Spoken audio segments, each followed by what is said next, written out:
Hi மக்களே வணக்கம் welcome to Madras to nellai channel.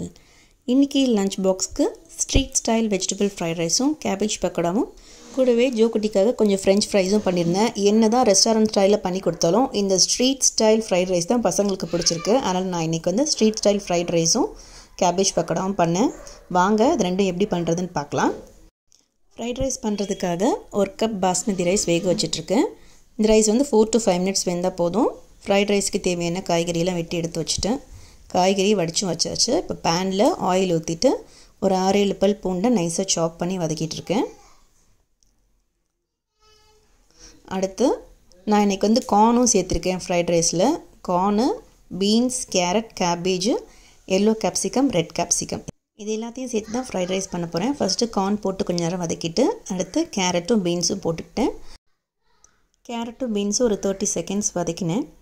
வதக்கி விட்டுட்டு அடுத்து கோஸும் கேப்சிகமும் சேர்த்து வதக்கிக்கிட்டேன். இது எல்லாத்தையுமே ஹை ஃப்ளேம்லேயே வச்சு வதக்கினா போதும். ரொம்ப நேரமும் வதங்கணும்னு அவசியம் இல்லை. அடுத்து காய்கறிக்கு தேவையான உப்பு சேர்த்து வதக்கிக்கலாம். ஸ்ட்ரீட் ஸ்டைல் ஃப்ரைட் ரைஸ்ன்னு சொன்னேன் இல்லையா, அதனால் காஷ்மீரி சில்லி பவுடர் சேர்த்துக்கிறேன். உங்கள் காரத்துக்கு ஏற்ற மாதிரி சேர்த்துக்கோங்க. அதோட 2 டீஸ்பூன் சோயா சாஸ் சேர்த்துருக்கேன். நான் லைட் சாஸ்ன்றதுனால 2 டீஸ்பூன் சேர்த்துருக்கேன். டார்க் சோயானா கொஞ்சம் கம்மியாக சேர்த்துக்கோங்க. சாஸ் சேர்த்து ஒரு தடவை கலந்து விட்டுட்டு அடுத்து வேக வச்சுருக்கிற சாதத்தை எடுத்து மிக்ஸ் பண்ணிக்கலாம். சாதத்தில் உப்பு போட்டு தான் வடிச்சிருப்போம். காய்கறிக்கும் தனியாக உப்பு போட்டிருக்கோம். இப்போ ஒரு 1/2 ஸ்பூன் மிளகுத்தூள் சேர்த்துருக்கேன். இதில் கடைசியாக ஸ்ப்ரிங் ஆனியன் சேர்த்து ஒரு தடவை கலந்து விட்டு இறக்குனா ஃப்ரைட் ரைஸ் ரெடி. உங்களுக்கு எக் சேர்த்துக்கிறதா இருந்தால் காய்கறி வதக்கும் போதே எக் உடச்சி ஊற்றி கிண்டிட்டு அதுக்கப்புறம் ரைஸ் சேர்த்து மிக்ஸ் பண்ணுங்கள். எக் ஃப்ரைட் ரைஸ் ரெடி ஆகிடும். அடுத்து ஃப்ரெஞ்ச் ஃப்ரைஸ் பண்ணுறது பார்த்துடலாம். ஃப்ரெஞ்ச் ஃப்ரைஸ் பண்ணுறது ஃபஸ்ட்டு ஸ்டெப் மட்டும் மிஸ் பண்ணிவிட்டேன்.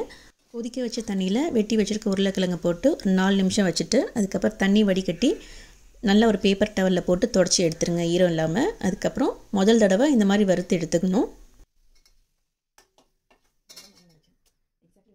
ஒரு 2 நிமிஷம் கழித்து திருப்பியும் மொத்தமாக எல்லாத்தையும் போட்டு திரும்பியும் வறுக்கிறேன்.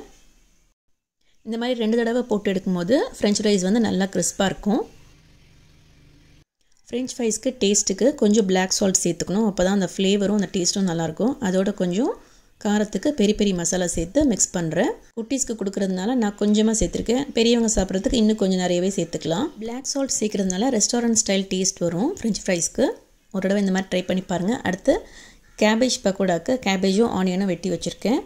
2 கைப்பிடி கேபேஜ்க்கு ஒரு முழு ஆனியன் சேர்த்துருக்கேன். அதோட ஒரு சின்ன துண்டு இஞ்சியை இடித்து இந்த மாதிரி சேர்த்துக்கலாம். அப்போ தான் நல்லா வாசனையாக இருக்கும். இல்லை உங்கள்கிட்ட இஞ்சி பேஸ்ட் இருந்ததுன்னா அதில் ஒரு ஸ்பூன் சேர்த்துக்கோங்க.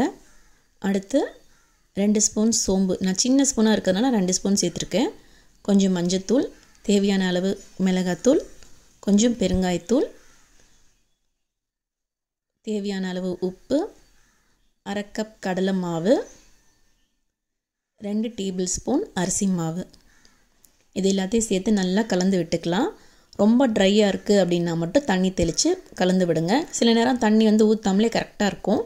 எனக்கு வந்து கொஞ்சம் தண்ணி பத்தலைனால கொஞ்சமாக தண்ணி தெளித்து பிசைஞ்சுக்கிட்டேன். பக்குவம் வந்து எப்படி இருக்கணும்னா இப்படி பிடிச்சா இந்த மாதிரி நிற்கணும், உதுத்து விட்டால் உதிரணும். இதுதான் வந்து கரெக்டான பக்குவம். எண்ணெய் சூடு பண்ணி கேபேஜ் பக்கோடாவை பொரிச்சு எடுத்துக்கலாம்.